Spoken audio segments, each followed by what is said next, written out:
കലാലയ കുറ്റ്യാട്ടൂരിൻ്റെ യൂട്യൂബ് ചാനലിലേക്ക് നിങ്ങളേവരെയും സ്വാഗതം ചെയ്യുകയാണ്.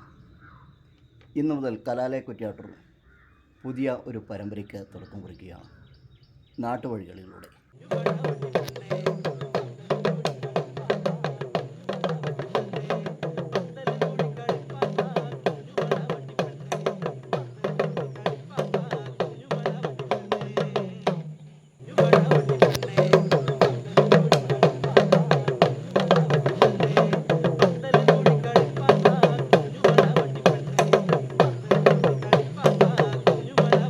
എല്ലാവരും ലീവായതുകൊണ്ട് കളിക്കുന്നതായിരിക്കും അല്ലേ?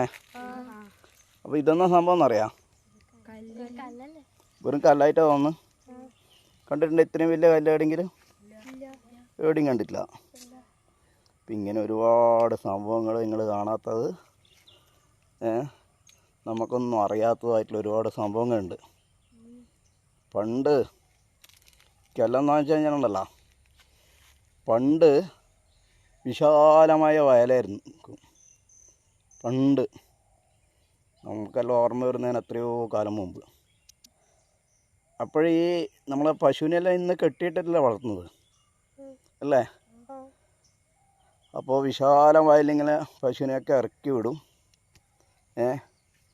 അപ്പോൾ ഈ പശുവിന് ഇങ്ങനെ ദേഹമെല്ലാം ചൊറിയല്ലോ. അപ്പോൾ ഇന്നാണെങ്കിൽ ഏതെങ്കിലും മരത്തിനൊക്കെ ചൊറിഞ്ഞിട്ട് കാര്യങ്ങൾ നടക്കും. പക്ഷേ വിശാലമായ വയലിൽ ഒന്നും ചെയ്യാൻ പറ്റില്ല. അപ്പോൾ അവരെന്ത് ചെയ്യും? എന്താ ചെയ്യുക?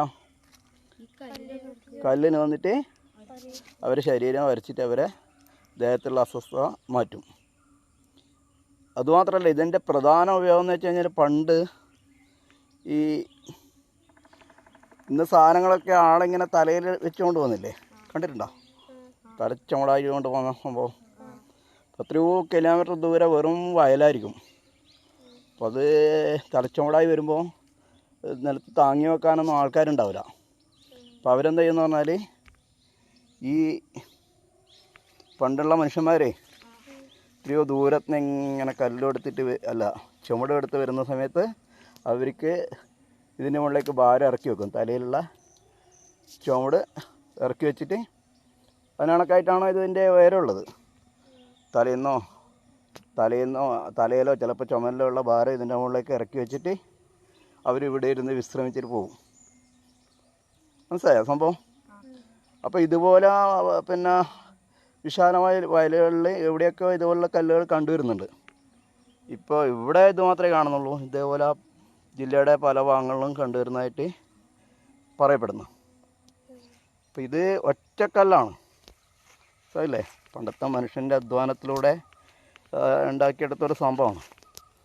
നമുക്കിതെല്ലാം ഒരു വലിയൊരു കഥയായിട്ട് തോന്നും അല്ലേ? ഇങ്ങനെ തോന്നുക, ഒരു അത്ഭുതമായിട്ട് തോന്നും ഇങ്ങനെയുള്ള സംഭവം ഉണ്ടാകുന്നു. അപ്പോൾ ഇന്നെല്ലാം വാഹനങ്ങളായി. അപ്പോൾ ഭാരം ചുമലിൻ്റെ അടുത്ത് കൊണ്ട് ആവശ്യം വരുന്നില്ല. റോഡായി, വാഹനങ്ങളിലൂടെ കൊണ്ടുവരും വീടുകളിലേക്ക്, വീടായി, വയലെല്ലാം കരപ്രദേശമായി. അപ്പോൾ ഇതുപോലെല്ലാം വിസ്മൃതിയിലേക്ക് മറയുന്നൊരവസ്ഥയല്ലേ അല്ലേ? അപ്പോൾ നമുക്കിതിനെ പറ്റിയുള്ള ഒരു ആരോഗ്യം ചോദിച്ചു കഴിഞ്ഞാൽ എന്താണ് ഈ സംഭവം എന്നൊക്കെ പറയാൻ പറ്റും. നിങ്ങൾക്ക് പറയാൻ പറ്റില്ലേ? ആരെങ്കിലും ചോദിച്ചു കഴിഞ്ഞാൽ, അതായത് ഇതിനെ ചുമട് താങ്ങിയെന്ന് പറയും. അതായത് ചുമടുകൾ ഇറക്കി വെച്ചിട്ട് വിശ്രമിക്കാവുന്നതിന് വേണ്ടിയിട്ടുള്ള ഒരു സംഭവം ആയതുകൊണ്ട് ഇതിനെന്നാ പറയാം?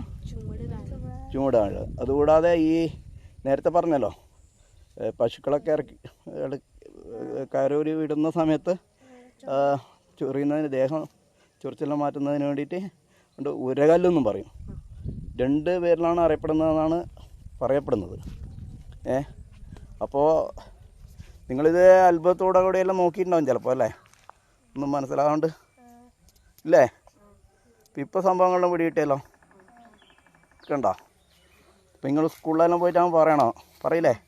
ഇവിടെ നമ്മുടെ നാട്ടിൽ ഇങ്ങനെ ഒരു സംഭവമുണ്ട്, മാഷന്മാരോടൊക്കെ പറയാം. അപ്പോൾ അവർക്ക് ഇതിനെപ്പറ്റി ചിലപ്പോൾ മാഷന്മാർക്കൊക്കെ അറിയാമായിരിക്കും, കുട്ടികൾക്കെല്ലാം അത്ഭുതമായിരിക്കും. ഇതുവരെ കണ്ടിട്ടില്ലല്ലോ. നിങ്ങളും കണ്ടു എന്നല്ലാതെ ഇതെന്താണ് സംഭവം എന്ന് ഇപ്പോൾ തന്നെ മനസ്സിലാവുന്നുള്ളൂ അല്ലേ? ആദ്യം ഇത് കാണുന്നില്ലേ ഇവിടെ കളിക്കാൻ വരുമ്പോൾ അപ്പോൾ ഇതൊന്നാന്ന് മനസ്സിലായിട്ടില്ല. അപ്പോൾ ഇതൊക്കെ ഇപ്പോൾ കേശുവിന് ഇതിപ്പോൾ ഇങ്ങനെ കാണാൻ ഭയങ്കര അത്ഭുതമായി. കേശുവിൻ്റെ വീട് താഴെ ചുവക്കാന്നല്ലോ. അപ്പോൾ ടൗണ് പോലത്തെ പ്രദേശത്ത് ഇതേപോലെ ഒന്നും കാണൂല അല്ലേ യേശു? വയൽ തന്നെ അവിടെയൊന്നും ഇല്ല, അങ്ങനെ ഒരു അവസ്ഥയാണ്. അപ്പോൾ അവർക്കൊക്കെ ഭയങ്കര അത്ഭുതമായിരിക്കും. കേശു സ്കൂളിൽ തന്നെ പോയിട്ട് അവിടെ ഇങ്ങനൊരു സംഭവമുണ്ട്. അപ്പോൾ കേശു എന്ത് ചെയ്യുക, നമ്മളെ കലാലയൻ്റെ യൂട്യൂബ് ചാനൽ വന്നിട്ടാകുമ്പോൾ ഇത് വന്നതിന് ശേഷം അവരൊക്കെ കാണിച്ചു കൊടുക്കുക.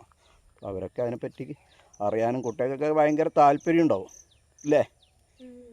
ഓക്കെ. അപ്പോൾ എന്തായി, നല്ല ഒരു പഠനമല്ലേ ഇത്? നല്ലൊരു അറിവാണോ?